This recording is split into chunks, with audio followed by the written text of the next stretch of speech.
J'analyse la semaine politique à Ottawa avec les journalistes Joël Denis Bellavance, Catherine Lévesque et Althia Raj. Bonsoir à vous trois. Bonsoir. Bonsoir. D'abord, je viens de parler à Greg Fergus, un premier président noir à la Chambre des communes. Joël Denis, qu'est-ce que vous avez pensé de cette première? Je trouve ça super intéressant. D'abord et avant tout parce que Greg Fergus est un parlementaire qui fait l'unanimité autour de lui.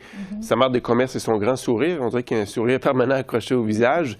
Sa bonhomie, puis aussi sa connaissance profonde de la machine parlementaire parce qu'il était page à la Chambre des communes, ça, il faut le rappeler, 1988, quand Brian Mulroney tentait de défendre l'accord de libre-échange. Donc, un parcours intéressant qui, je pense, est la culmination, si je peux dire, c'est l'élection à la tête comme président de la Chambre des communes. Donc, une belle journée historique. Et avec le flot de mauvaises nouvelles politiques qu'on entend souvent, je pense que ça fait du bien d'avoir une nouvelle positive comme celle-ci. L'élection. On a senti que c'était bien accueilli. Oui, tout à fait. Catherine, M. Fergus était secrétaire parlementaire de M. Trudeau. Est-ce que vous pensez que ça va être difficile pour lui de s'ajuster à un rôle non partisan? Bien, je pense que tout d'abord, il faut le dire, hein, le poste de président, c'est un poste non partisan. C'est essentiellement, justement, de s'assurer que tout le monde suit les règles de la Chambre des communes. Donc, tous les présidents ont été partisans avant d'entrer dans ce rôle-là, il faut bien le dire. Donc, je suis sûre que, justement, il va se comporter comme président de façon non partisane. Par contre, moi, ce que je vais surveiller, c'est la réaction des conservateurs, parce que les conservateurs ont été très critiques avant l'élection de M. Fergus, hein, en rappelant, certaines choses, comme quoi il avait défendu le premier ministre Justin Trudeau lors du Elbowgate en 2016. Même chose pour l'épisode du Blackface aussi. Hein, il s'est toujours un peu porté à la défense du premier ministre. Et il avait aussi eu cette petite erreur éthique, là, il y a quelques mois, lorsqu'il il avait écrit une lettre là, pour une chaîne de télévision pour le CRTC. Donc, les conservateurs, pour l'instant, je pense, se tiennent un peu plus tranquilles. On va voir dans les prochaines semaines là, si ça déborde un peu. Mais vraiment, je pense que c'est ça. Pour ce qui est de M. Fergus, je m'inquiète pas trop. Je m'inquiète plus là, de la réaction des conservateurs puis comment ils vont réagir là, dans les prochaines semaines alors qu'ils tentent d'appliquer les règles. Voilà. L'autre première cette semaine, ça a été l'élection de premier ministre autochtone au Manitoba. Althia, jusqu'à quel point c'est significatif pour le Canada? Je dirais 2 points. Le premier, c'est une grande première. Je pense que ça démontre que le Manitoba puis le Canada est peut-être plus inclusif qu'on le pensait. Ça démontre aux jeunes autochtones qui peuvent grandir et devenir premier ministre eux aussi, puis qui peuvent se voir dans le gouvernement. Ça, je pense que c'est vraiment important.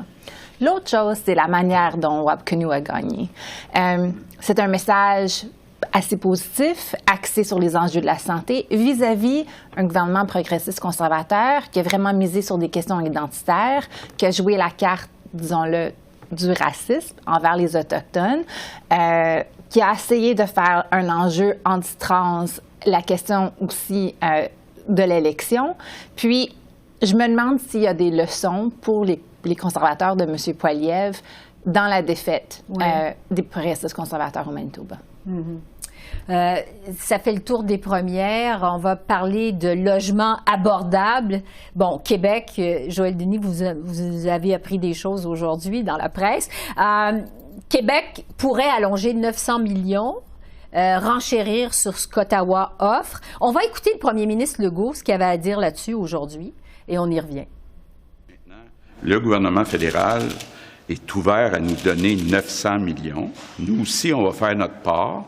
Il faut être capable de faire un programme pour qu'on soit capable de construire rapidement les logements.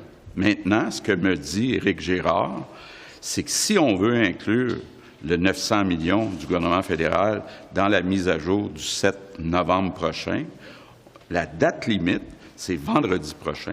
Donc, il nous reste une semaine et c'est urgent. Puis là, je fais un appel à Justin Trudeau pour le gouvernement fédéral. Il faut qu'on s'entende d'ici vendredi prochain. Donc, le temps presse. Joël Denis, de ce que vous avez appris, comment vont les négociations? Très bien, mais je constate que M. Legault est un bon acteur parce que je pense qu'il a haussé la barre pour démontrer aux Québécois qu'il est capable d'aller chercher des choses parce qu'essentiellement, c'est réglé entre Ottawa et Québec. Il reste quelques virgules à attacher, mais tout, c'est fait. Et Ottawa est totalement disposé à essentiellement aller et donner ce que le Québec réclame. Donc, M. Legault, je pense, profite de l'occasion pour se tirer d'un mauvais pas suite à la défaite électorale dans Jean Talon cette semaine. Ça virevolte sur le troisième lien. Oui. Donc, il veut démontrer qu'il est nationaliste, il défend bien les intérêts du Québec et je pense que la déclaration qu'il vient de faire le prouve bien, mais c'est essentiellement réglé entre le Québec. Oui, c'est essentiellement réglé. On est à des virgules près, là. Catherine? Mon Dieu, ben, je pense que M. Trudeau aussi a été très prudent là, lorsqu'il a été questionné là-dessus aujourd'hui. Évidemment, c'est bon, peut-être que c'est fait en coulisses, mais il faut encore qu'il l'annonce publiquement. Donc, je pense que ça va être un autre cas où on va voir une bonne nouvelle et une bonne entente entre Québec et Ottawa là, après un petit peu de chamaillage. Oui. Althia, qu'est-ce que vous en pensez? Ben, je pensais juste quand tu as dit une virgule près, ben, la virgule, ça peut faire une très grande différence au chiffre. Excuse-moi. Parce que finalement, on change de discours parce que le gouvernement, en cette rentrée parlementaire, voulait parler de logement, voulait parler du coût de la vie. On en a plus parlé cette semaine-là. Oui, exactement. Et les deux gouvernements ont intérêt à agir rapidement. Et c'est ça. Donc, les fonctionnaires l'ont compris, les ministres l'ont compris, les cabinets l'ont compris. Et donc, on met un petit peu de sauce piquante là-dessus pour ajouter au débat, mais essentiellement, c'est réglé parce qu'on reconnaît l'urgence. Les municipalités sont prêtes à mettre l'épaule à la roue. Il reste les deux gouvernements à s'entendre là-dessus. Et ce qui a été surprenant, c'est que c'est Québec qui est arrivé et dit on va mettre le même montant.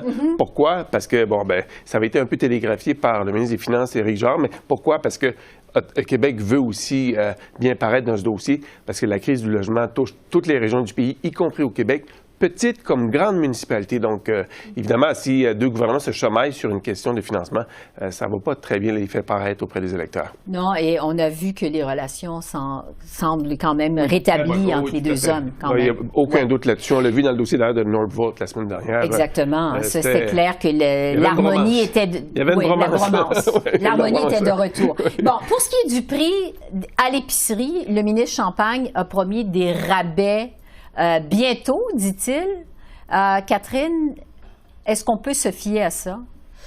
Écoutez, on a eu quelques détails aujourd'hui. Il faut dire que depuis le début de la semaine, là, Pierre Poilievre tape sur ce clou-là et dit, vous avez dit d'ici l'Action de grâce là, que les prix allaient être stabilisés ou du moins être un peu moins chers.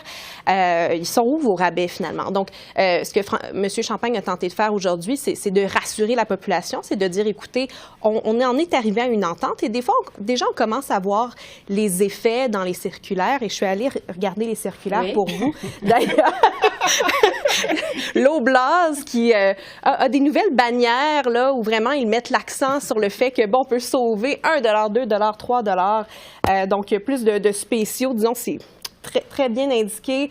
IGA qui a des nouvelles bulles, offres incroyables, tout ça. Donc, vraiment, j'ai pas remarqué, j'ai pas fait une analyse fine là, de voir si les prix avaient réellement baissé, mais je pense que vraiment, il y a un effort, il y a beaucoup de pression là, actuellement sur les épiciers pour tenter de démontrer qu'ils font des efforts. Mais pour l'instant, écoutez, M. Champagne, une chose est sûre, il n'a pas donné de chiffre précis. Il n'a pas dit, par exemple, le prix va baisser de 10 d'ici un mois, des choses comme ça.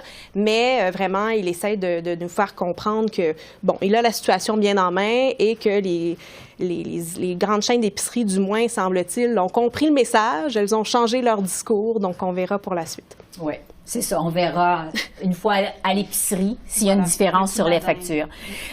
Oui, à la veille de l'Action de grâce. Bon, Althia, parlons des tensions diplomatiques entre le Canada et l'Inde. Vraiment, la situation s'est empirée cette semaine. L'Inde qui exige le départ des 2/3 des diplomates canadiens. M. Trudeau ne veut pas répliquer en rapatriant ces diplomates. Qu'est-ce que vous pensez de la gestion du gouvernement Trudeau dans ce dossier-là? C'était une situation très difficile pour les libéraux. De un, il y avait beaucoup d'indices. Ils avaient l'intelligence qui disait que l'Inde était responsable pour le meurtre d'un Canadien au Canada. De deux, il y avait des journalistes qui faisaient des recherches puis qu'ils allaient sortir la nouvelle. Si le gouvernement n'allait pas le faire publiquement, eux, ils allaient le faire. Alors, ils ont décidé d'être publics avec ce qu'ils savaient. Mais ils ont fait le travail de terrain, si on veut dire, avant, derrière les coulisses, avec les diplomates. Jody Thomas est allée en Inde, rencontrer ses homologues. Si c'est pas sorti de nulle part, l'Inde n'a pas été surprise.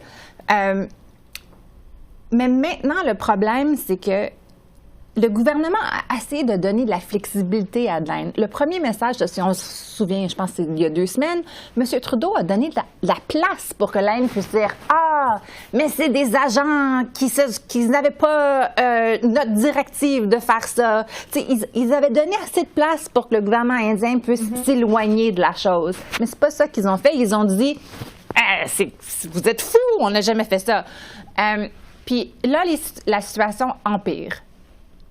Le gouvernement vient de publier l'année dernière sa stratégie Indo-Pacifique qui se base sur la puissance indienne. L'Inde nous démontre qu'ils nous ont pas de besoin, que nous, on a besoin de l'Inde plus qu'eux, ils nous ont besoin. Alors là, on voit qu'ils sont en train de remettre comme la pâte à dents dans le tube. Dans le dentifrice. Puis, oui, exact. Puis, on va voir si ça va fonctionner. C'est très clair de Mélanie Joly, de la part du premier ministre, qui veulent vraiment baisser la tension. Puis de l'autre part, on voit dans les médias en Inde, c'est vraiment pas la presse ouverte comme celle ici, plein de suggestions puis d'informations, désinformations, de faussetés qui ont rapport au gouvernement Trudeau.